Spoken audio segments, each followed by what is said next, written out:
Here we are at the Railworld Wildlife Haven in Peterborough, and a bit about really how it all started. It was started by a guy called Reverend Richard Payton in 1985. He'd already started the Nene Valley Railway by buying a locomotive direct from British Railways in 1968 for £3,000, and 5 years later, when the engine was restored, he donated it to Peterborough City Council and had it named City of Peterborough after his home city where he was born. And as I say, you know, the Nene Valley was established by 1985, and Richard wanted to do more. The opportunity came for the old power station coal yard, the derelict power station coal yard, and he took the opportunity to buy it with his own money, set up a registered charity, the idea then being to create a museum to complement the Nene Valley Railway. So in a way, I suppose, we've always complemented the Nene Valley Railway, because we always wanted the Nene Valley Railway to be a day out for people visiting Peterborough, and to increase the amount of visitors that come to this wonderful city. And anyway, so initially the idea was to build a museum. Richard at the time couldn't get any funds to build a museum, so things were changing in the world really, because people started to take an interest in the environment. People were starting to be concerned about climate change. I mean, this was 30 years ago, and looking back now, I can't believe how quick the 30 years have passed. But 30 years ago, 1992, there was the Earth Conference in Rio, and they were highlighting about climate change, that we must do something about it. And here we are 30 years later saying we must do something about it. And that really got Richard, and Richard used to talk to me about it and saying, you know, we're mucking up this planet, Brian, we need to reduce CO2 emissions, and having good railways will improve CO2 emissions. And he said, really, we should look at the environmental benefits of railways. And I said, it seems a good idea. And then I was working at Perkins at the time, and Perkins had always been into the environment, you know, making cleaner engines all the time. We'd always tried to improve power, torque, and environmental benefits, and reduce emissions and such like of CO2 and particulates and everything, always trying to make the engines better. And in 1992-3, they decided to build some wildlife havens on the site. And I thought how fantastic that was. So the problem was that we couldn't let youngsters wander around because of security and health and safety issues. So I said to Richard, let's build a wildlife haven in the city. You know, right bang in the city, you've got the land. And then within days, or probably days, if not weeks of that discussion, we had a phone call from British Rail at the time, and saying that they had some aqueducts at Abbots Ripton. Did we want them? Victorian aqueducts. And we said, yeah. And I said to Richard, you know, we can build them into the wildlife haven. We thought this wildlife haven was going to take us 2 or 3 years, not 30 years. No.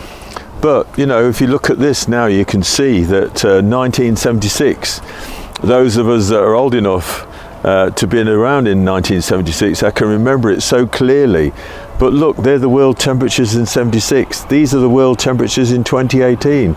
Everything that was said in those years is coming true, you know. And so we used to highlight about climate change. Even on the front of the Earth Centre, we had Mr. Global Warming, the world sweating. And people used to say to us, you don't believe that load of rubbish, do you? I said, well, if you took an interest, you would. And now we've got like 98% of climate scientists says we're affecting the planet.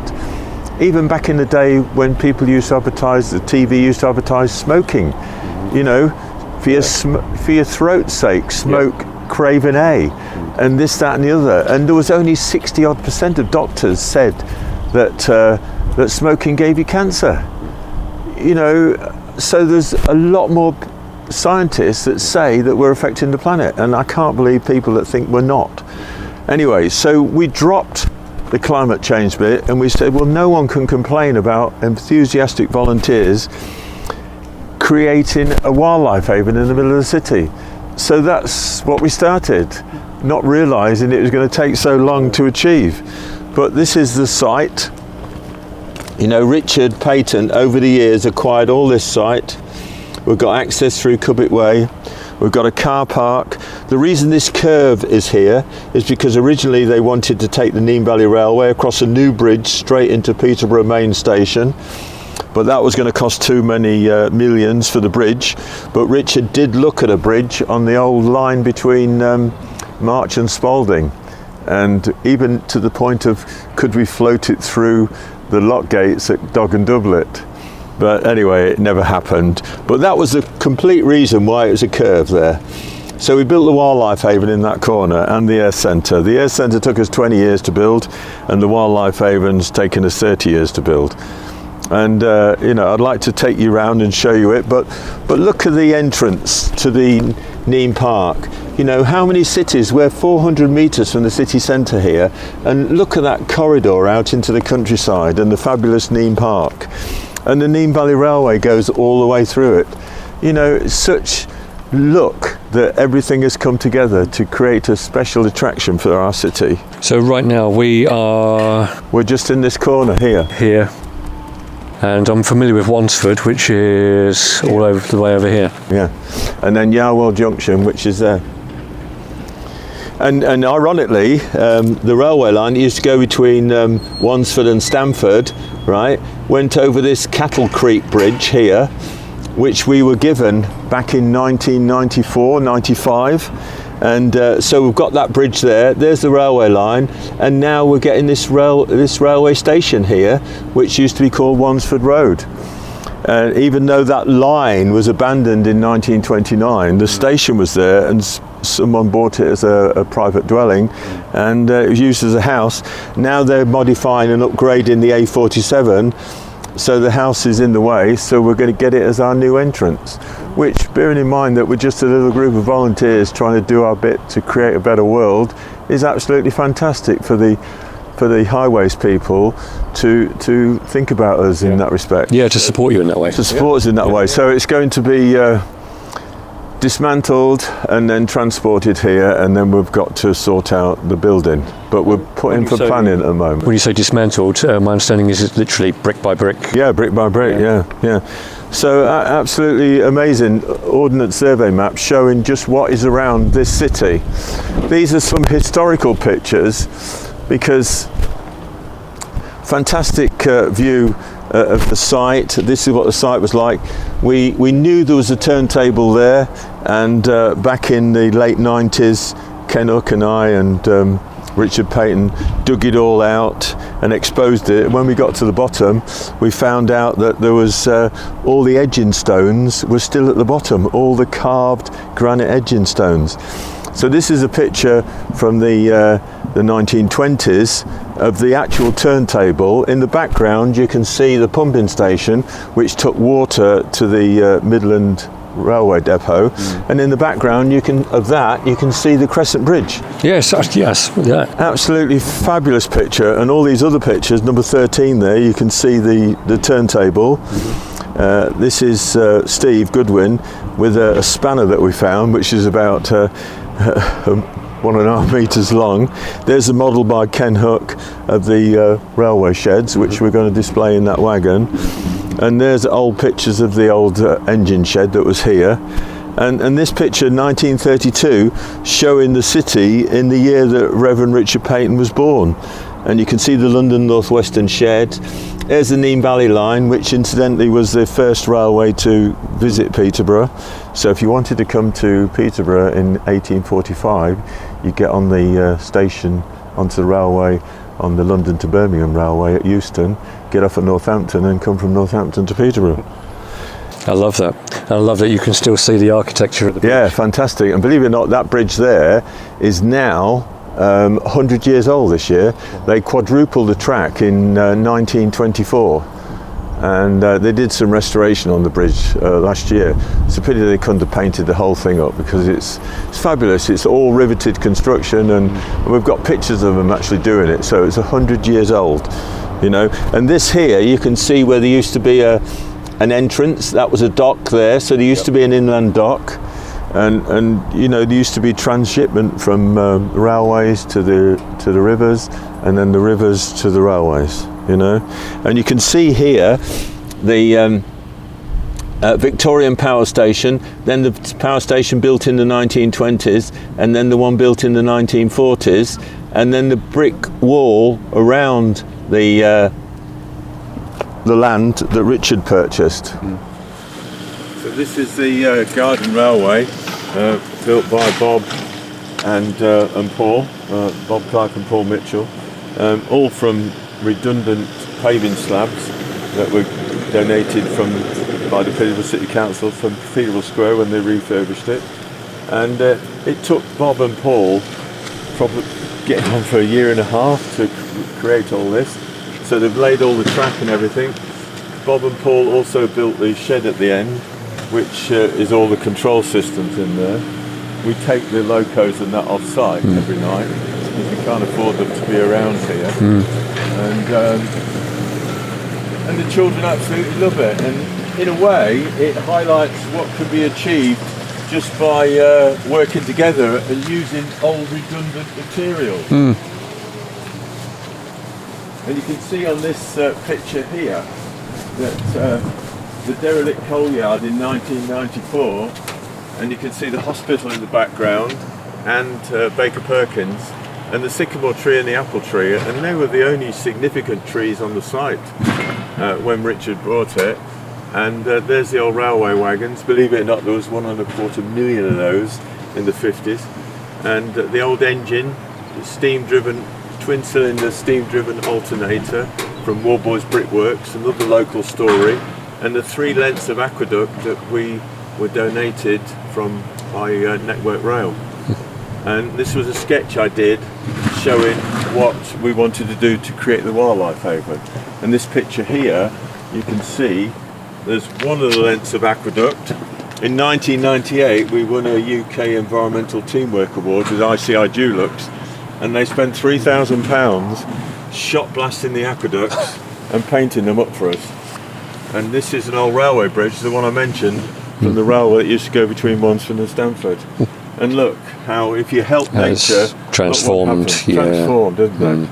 You know, and that's all been done with junk. We actually won 250 trees in Clearbrook Rock Spot, and these trees were a mere 18 inches long when we got them, but some of them are 40 foot long. It just shows you what can be achieved.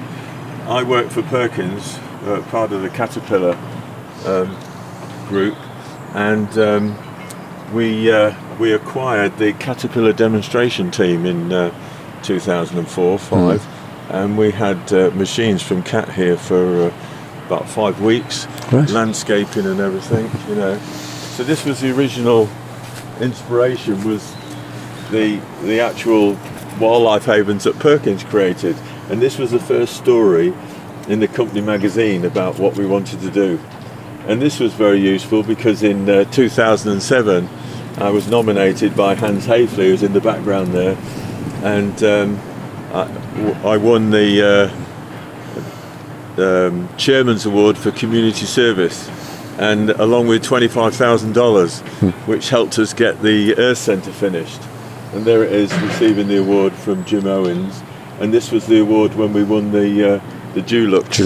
ICI Dulux Award, which was absolutely amazing. There's so many people helped us, and this was a footbridge over the East Coast main line in Fletton High Street, and we knew it was redundant. We asked the council if we could have it, and they donated it. So we've repurposed it, and there's a lot of talk about that nowadays, about the circular economy and repurposing things rather than scrapping them and making them again. And you can see the ramp, as I say, came from Fletton High Street. The bridge over the river used to join the steam shed and the diesel shed at Darlington, and you can see it there with an A4 going under it, heading north. The Darlington station's in the background. The diesel depot is on this side and the steam is on the other side. That was redundant in 1988, and Richard brought it for £8,000, and we restored it and floated it over the river. You can see on those pictures.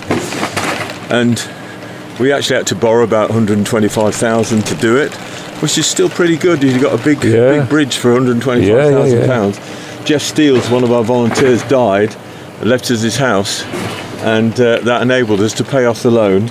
And with that loan, we named it the Geoffrey G. Steele's Bridge, and we contacted the Ordnance Survey people, and it's on every Ordnance Survey map in the world now.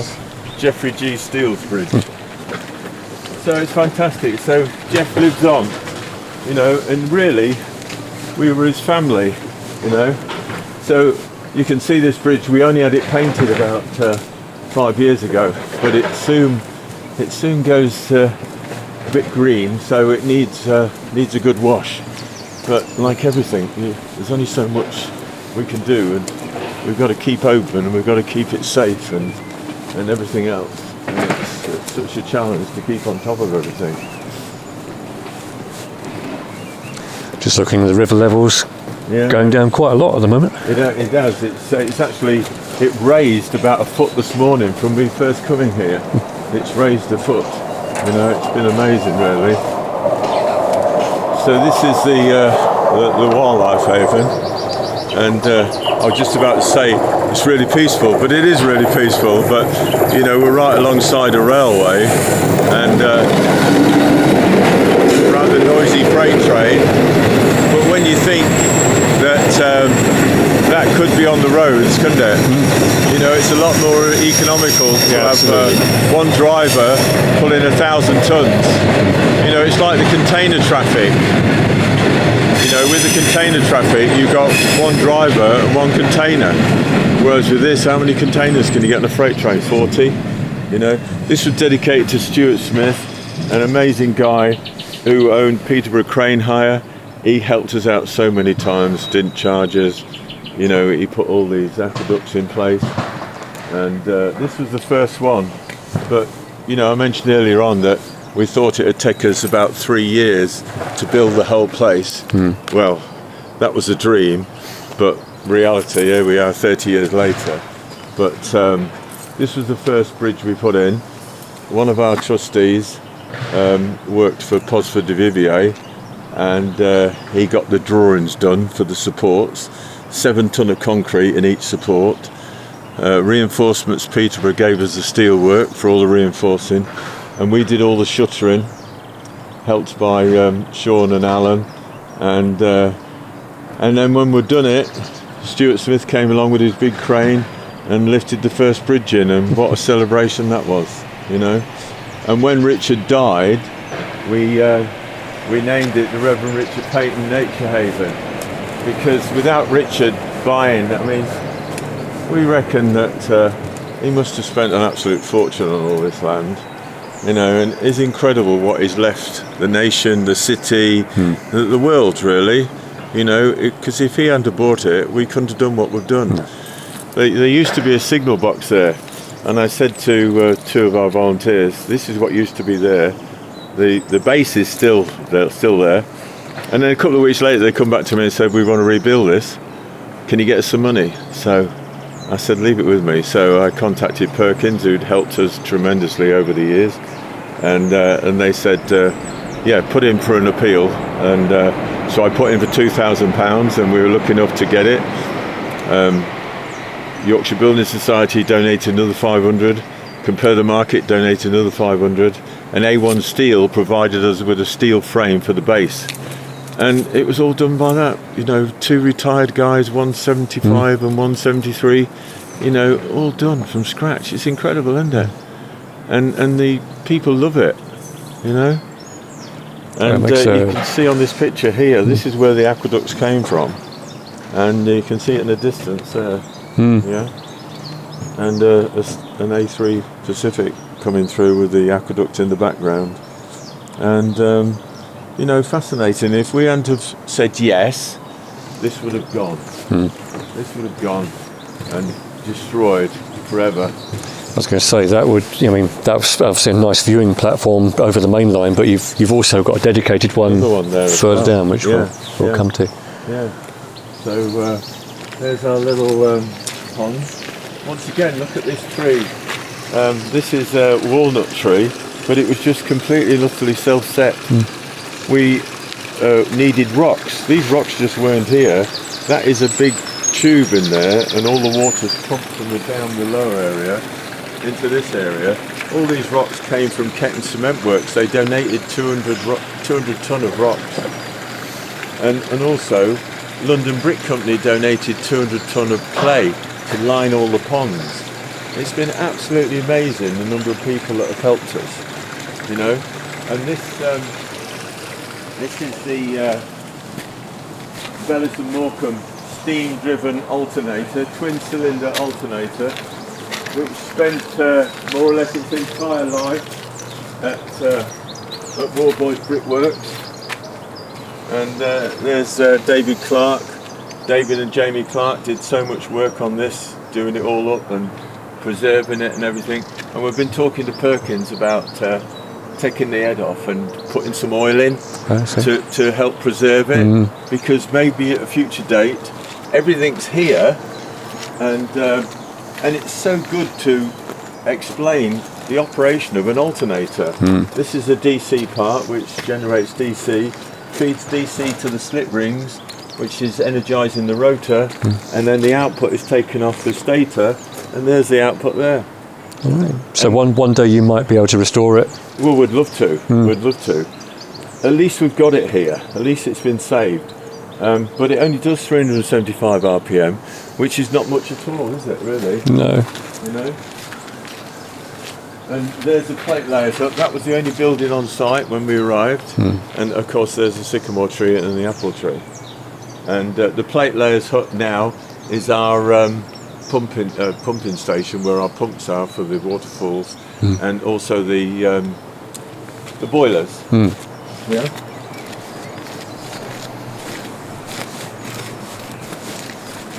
I think this walk here is probably my favourite part of this area. It is amazing, isn't it? You know, and you can't believe it's all man-made, but we wanted it to be like that. We wanted it to be, you know, I mean, you look back there and you see the daffodils and everything. We were given 5,000 daffodil bulbs in about 1998 by Bay Trees Nursery. So we've tried to make it intriguing and exciting for the kids to find their way around. You know, we want it to be an adventure. We want nature to be an adventure for them. Yeah. Yeah, so there's no one single way to walk around. You can... No. Yeah. But you know what, it's amazing how much it takes just to keep on top of it all. You know, I mean, at the moment we've got problems with the pipe from the pump. You can see it's leaking over there, and yes. we think the pipe's split. And all this duckweed in there, you know, the ducks love it, and we spoke to the Wildlife Trust about it, and they said, well, it's quite natural, leave it. You know, and once the ducks settle in there, it all clears. You know, but isn't it nice to have running water? It's very therapeutic. It is. The sound of it, yeah. And we've got created a little wishing well here, so you can actually pump water, how our grandmas probably did, you know.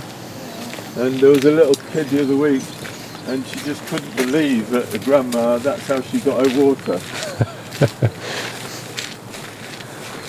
And there was another little girl sort of sat near the waterfall, and I was listening, I was working near there, and I was listening to her, and she was saying, so where's that water coming from, Nanny? Well, it's probably a stream. So what's a stream then? Where it runs down a hill? What, that hill there? Yeah, probably. Yeah, but where does the water come from? Well, rain. Yeah, but it's not raining now, Nanny. Well, I don't know, it's probably a pump. What's a pump? You know, and I thought, this is what it's all about. This is why we did it, for kids to learn about it's a great opportunity for education. Yeah, education all the time. You know, if they don't understand things, you know. And I remember I took a lovely photo from here, and you know, with the background of the waterfall and everything, you know. and it's just so nice what you can do for nature, and it's what you get into, you know. And I just think that it's so important looking after our planet. You know, you remember I mentioned you on the original photo that on the plan of the site, Yes. this used to be. This was planned to be the Crescent Link. Right. So the Dean Yes. Valley Railway could go across. So we left this bit of track here. We were given a bus stop by the City Council, so we modified it to make it look like a wayside halt. And they also gave us some old cast iron street lights, so we've got some old cast iron street lights. And Alan Gladham, one of our volunteers in the early days, he donated this Swedish rail bike, which they used to use to maintain the tracks. And the similar thing they had with the pump up. Yes. didn't they, Yeah. in Can we walk up here? Yeah. Yeah. Yeah. Walk it there.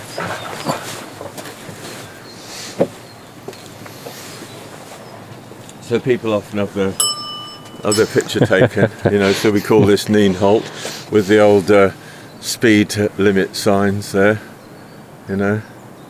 What are your plans for this area? We don't know at the moment. I mean, the problem is we haven't got main sewers, we haven't got an electricity supply. So it's down on the city plan for some houses, not that many. We just really want to have our own sewers and our own decent electricity supply, own water supply and everything, instead of bringing everything across from the other side of the river. So we're still looking at the moment. But So they really want houses? What? Just yeah, because that will help us provide toilets and that here. We haven't got proper toilets. It's got a septic tank and everything, you know. But there'll still be Wildlife Haven here, and the Wildlife Haven will go along the riverbank. So we've still got this area that's dedicated to nature, you know.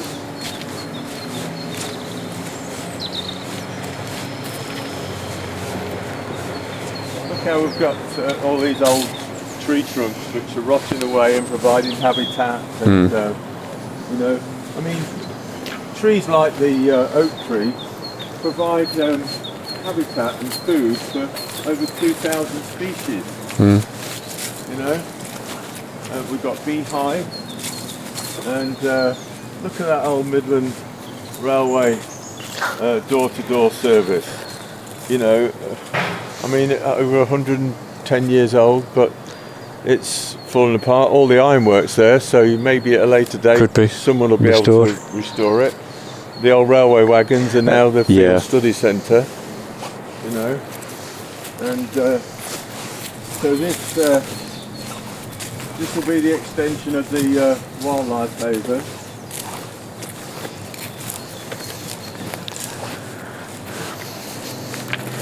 so that brick wall there. What is that the boundary of? Yeah, that's the old wall from the power station days. Right. Yeah. And that's going to be preserved along with. Yeah, that'll be preserved. Yeah. So we're looking at whatever little development takes place on here. We could probably put a pond here, a big pond, so that all the runoff water from the roofs and the roads would feed the ponds and provide habitat. And feed back into nature. You know, absolutely fantastic, isn't it? It's a lovely site. You know, when we acquired this, there was nothing here. It was just derelict, you know, and part of it's gone back to nature. We'll put a footpath here and we'll go through that gate into the lower area, which is floodplain, which we're going to create and improve habitat and biodiversity there as well. Yeah.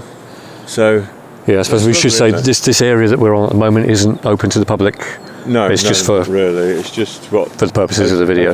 As we sort of improve it. And but it's good to see that. It's good for people to see the potential, and you know, you're not stopping anytime soon. No. And it's but it's a challenge. The problem is, you know, we're all getting old, and you tend to feel that some of the youngsters will come along and be concerned about what the world has in store for them in their future days. But do they want to do anything about it? Generally, no. They seem to be quite accept. Well, I can't do a lot about climate change, so I'm not going to bother to try, but you know, I think it's important that we all spread the message and make people aware of how important think that's possibly half the battle. I think inspiring people to kind of pick it up, is a big part of it. See, look, rabbits. Yeah, I just saw that. And I've seen, in my life, I've seen 2 kingfishers, and both of them have been here. You know, and I've seen weasels and stoats, and look at the river in flood. And a wild hovertrain in the background, which we didn't talk about at the start. We'll have to go back and we'll do that. Go back and have a look at that. But, we'll carry on round. Yeah. And so you welcome people with dogs, Oh yeah. with picnics. Yes. People bring their own picnic. No trouble. That's all okay. You know. And it's not a problem. You know, because you want people to enjoy it. You know. And that's what it's all about, you know, enjoying nature. So when do you normally open?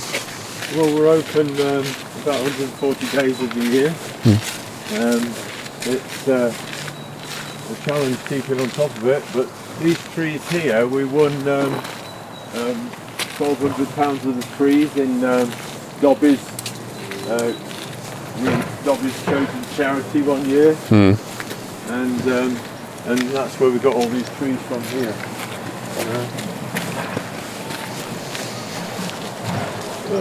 Isn't it lovely? It's gorgeous, especially when the sun shines on it. Yeah. Funny how these trees keep their leaves, isn't it? Until the new year. You know. But there's quite often moments where you can forget you're in the heart of Peterborough. Oh, I know. You could be anywhere right now. Crazy. Hiya, Philip. Hiya. You right, mate? Yeah. Tidy up. Yeah. Along there. Yeah, brilliant, mate. Yeah, we're just making a little video with Drew. Yeah. Oh yeah. Yes, good. Thank you. How are you? Okay, thanks. Good. Yeah. So that's we had some people in once, and we were watching a film, and they said, "Oh, where are these trains?" There's some film with some trains on. I said, "In England," and they said, "Oh, is England like that?" Didn't know it was like that. I said, "That's the Lake District." So we'd created this little habitat area here, and so we put some boards at the back and showing what an amazing country we live in. You know, all natural, isn't it? You know, no one's interfered with that, have they? You know. At the moment, It's not usually a landscape you see here in the Fens. No. Here we've been putting soakaways in because it was always flooding, and Bob's putting this new steps down. It was always flooding, so we've had to put a pump in, and we've put two square metres, so we'll be able to hold 2,000 litres of water, and we're using the water elsewhere to feed the ponds and everything, you know. But so this is the Globe Hall Earth Centre, and this, because we never had any money, we just used to do a bit and save a bit and raise a bit, and the first fundraising I did was when I charged people to come to my birthday party, and well, the first year we raised £365, and the last year 4,600, and this was back in the early 2000s, so that was pretty good, really. But the problem was the hole where we used to hold it sort of shut down, so we couldn't use it anymore. But this picture here, I found this on a carrier bag in Menorca on holiday about 10 years ago, and it just blew past me, the only one I'd ever seen in my life. I picked it up and I said to my wife, I'm going to paint that on the wall of the Earth Centre. I painted all that wall with a 3-inch brush. Took me 3 weeks. You know, crazy, isn't it? But that picture there, this carrier bag, I scanned it in my computer, came back in the dark, projected it on the wall, got a ladder up and drew around it with a felt pen to get it the right proportion. And 2 weeks later, a young lad turns up. He said, "Do you want any help, mate?" I said, "Yeah." He said, I just finished uni and I'm bored, I haven't got nothing to do. I said, what do you like doing? Because they always say that to volunteers, what do you like doing? He said, I like painting. I said, would you like to paint this? He said, yeah. Can you get me some paints? I said, what do you want? And he told me, and it finished 10 times better than the actual carrier bag, you know. His name was Ed Clark, amazing guy. These lions came from Perkins. The company acquired them to mark out the route of the, these that we call this the Global Earth Centre, and these are all the people that contributed to building it. And then this is Global Earth Centre, and you know, we show films. We show films of railways and wildlife trust, and this all came about because one of the lads on maintenance rang me up and said they're getting rid of the barrier gate drive at gate 6. It's got a lovely gearbox in, do you want it? And I said, yeah, thinking about we'd use it for the car park. But what we did in the end, we used it, laid it sideways at 27 degrees. That's the barrier gate drive. Instead of going up and down, it now revolves it by solar power. Brilliant. We modified it to, and then this ball we acquired from South Shields, up Scotland way, North England, and the youngster on his Duke of Edinburgh award marked it all out. He marked it all out. I never forget, from my daughter's 10-inch diameter world. I never forget it. You know, he came in here, hands in his pockets. I said, don't look so happy. He said, I don't like gardening. I said, well, you haven't got a garden. What do you like doing? He said, I like maths. I said, well, do you see this world? We want to mark that out. So he started off that day marking all the latitude lines, longitude lines. Next week he was marking all the continents out and everything. Then initially did it with just green paint, and I said, why don't you colour it in and get some polyfiller and put the mountains on? So he did, and he did it for like 6 years. Not every week. The scale of it is really impressive. It's probably not going to come through on the video, but you have to be here to appreciate it. Yeah, it's absolutely incredible, isn't it? Yeah, amazing. And then when you go upstairs, you can see all around it. So when we have school visits, that's where we want to put the climate exhibition upstairs. And then this is a little presentation of putting the aqueducts in place. There's the aqueduct, that's what it looked like. There's Stuart Smith, volunteers, putting the decking on. And there's Sean and Alan, who helped us with the supports. There's the drawing from Posford de Vivier, and that's where the aqueducts were, in between Peterborough and Huntingdon.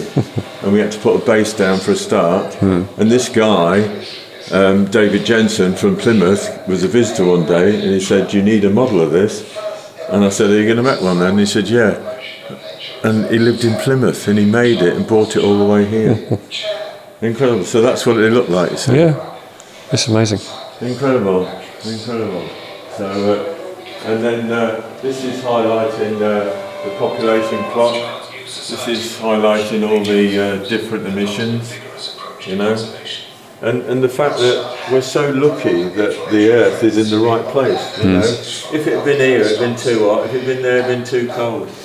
Everything's just right. Yeah. But we don't seem to care about it. We think that there's somewhere else to go, and there ain't nowhere else to go. So this is Mary the Mud Maid, you know, once again providing habitat. Loads of toads live in there, and Perkins provided us with all these information boards.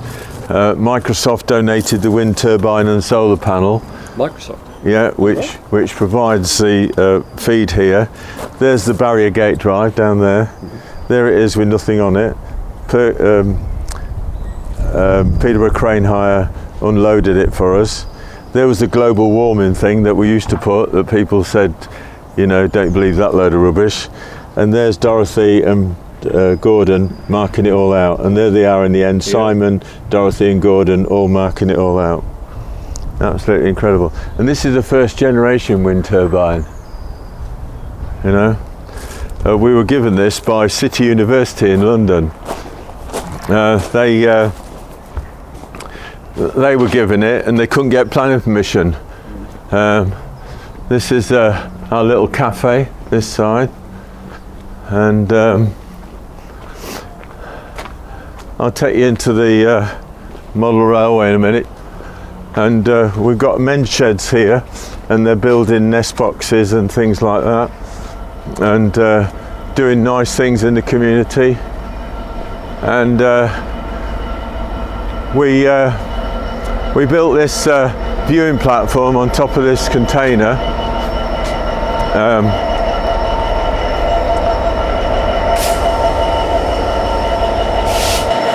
Yeah, so this has only been here for what, 2 or 3 years now? Not that. It was only opened last year.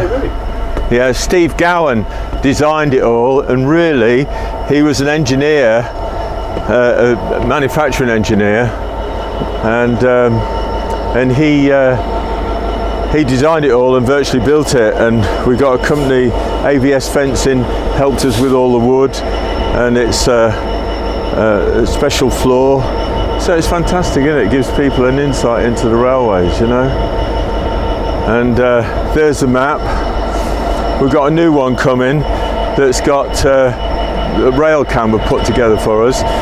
So you'll be able to do the code on it, so it'll go straight and it'll tell you what the trains are going by. Yeah. But a lot of people have not been so close to the railway before. It's a great viewpoint. It is, isn't it? You know, to see the railways in action. It's good promotion for the railways, isn't it? You know, and it's such a massive collection of tracks, isn't it?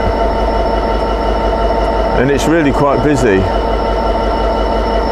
And we've had quite a few specials through, steam specials through, at different times of the year. Flying Scotsman came past here at Christmas. You had Sir Nigel again recently? And Sir Nigel, yeah, on the East Coast Main Line, going from London to, which some lady didn't believe was a steam engine because there was no steam coming out the chimney. You know, she wouldn't accept that it was not. She said, "Who are you trying to kid?" But isn't it ironic when you look at that Crescent Bridge? That Crescent Bridge was in the background of that photo taken 100 years ago, nearly. Yeah, incredible, absolutely incredible. So this is the, we got this greenhouse given to us by Peterborough Building Society several years ago. So this is where we grow all the plants ready for going in the gardens and such like. A couple of old Victorian bridges there, footbridges from Spalding. Spotted some more wagons as well. Yeah, a couple more wagons. You know, this is the original light that was in the siding. This is where the wagons, the coal wagons, used to come in, and there was a winch here. See that there, where they used to pull the wagons in. Yeah, I don't know how it was driven. I can't find any inspection holes. I mean, it must have been electrical, but I haven't found any inspection holes, and I don't know how you get to it. Yeah. So we'll just take you and show you the model railway.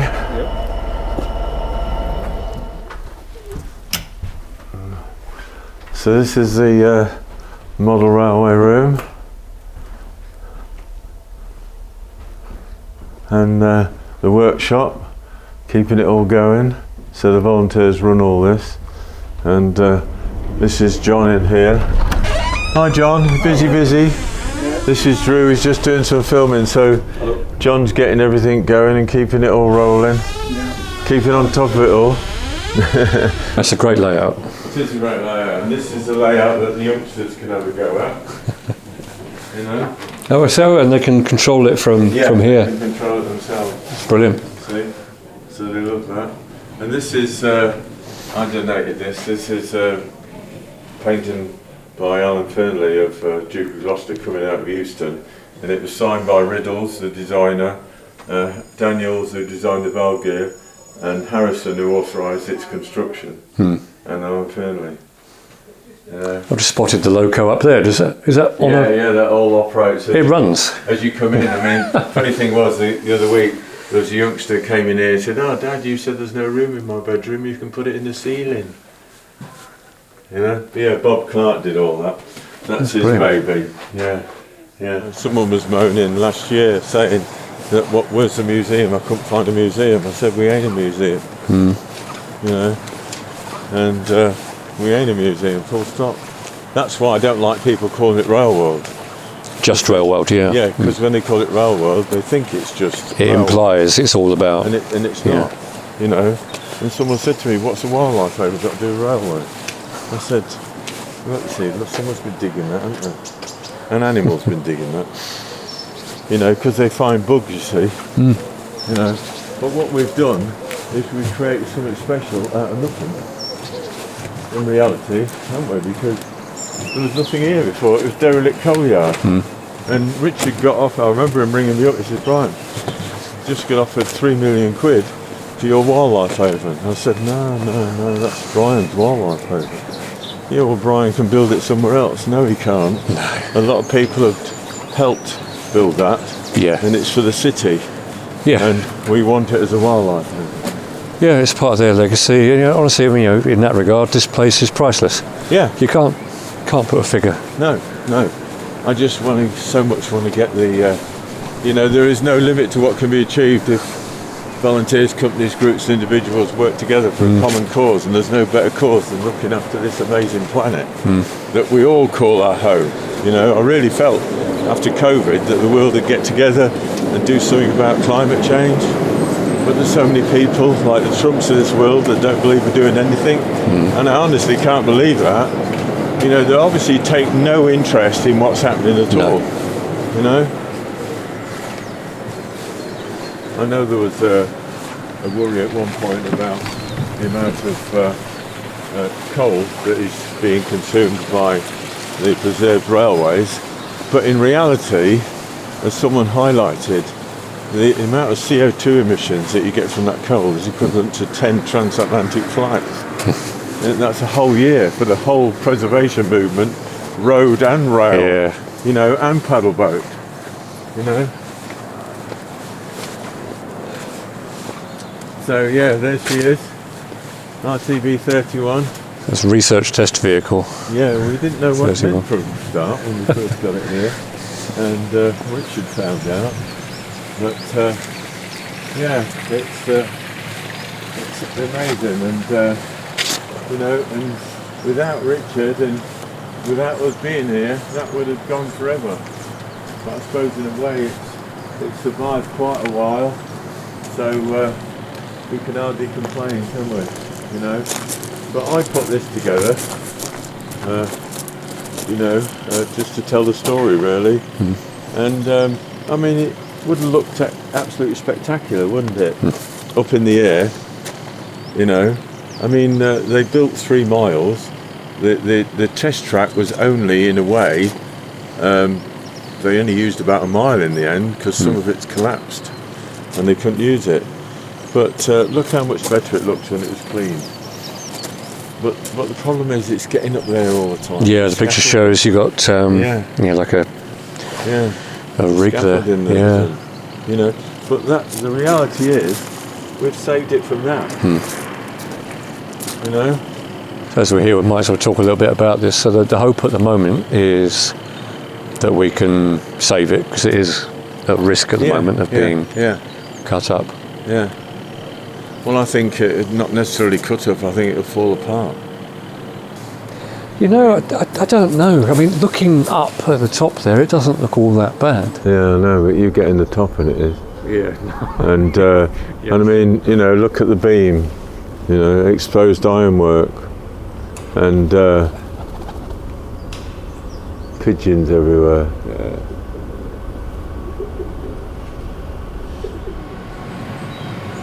I just can't imagine it not being here, Brian. No. You know, not seeing it from the main line. Been here 30 years.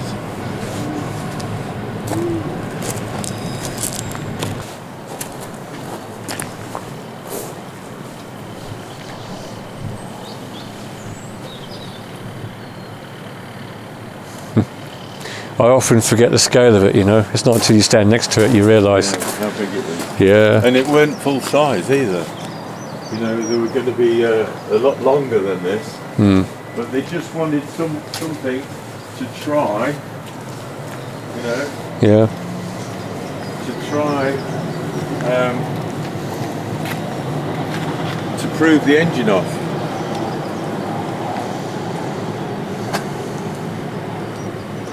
Yeah. Yeah. Well, none of what you've got here is a small achievement. I mean, it's really, you know, it's something to be proud of.